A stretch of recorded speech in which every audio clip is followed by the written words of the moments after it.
Your online presence is your digital storefront, but many businesses unknowingly sabotage their growth from day one. Let's uncover the 5 biggest mistakes businesses make when setting up their online presence, and how to avoid them.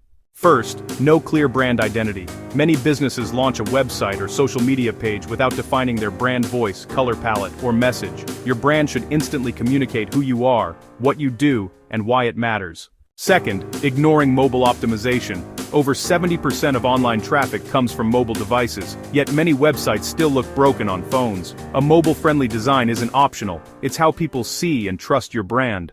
Third, poor content strategy. Posting randomly or copying competitors won't build trust. Your content should educate, engage, and convert your audience, not just fill up space. Fourth, skipping SEO. Without proper search optimization, your website becomes invisible online. Even simple steps, like using relevant keywords, meta descriptions, and alt tags, can dramatically improve visibility. And finally, no conversion path.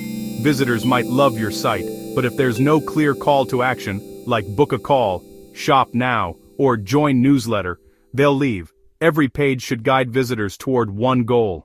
Building a powerful online presence isn't just about being seen, it's about being remembered and trusted. Avoid these 5 mistakes, and you'll create a brand that stands out, attracts clients, and grows consistently.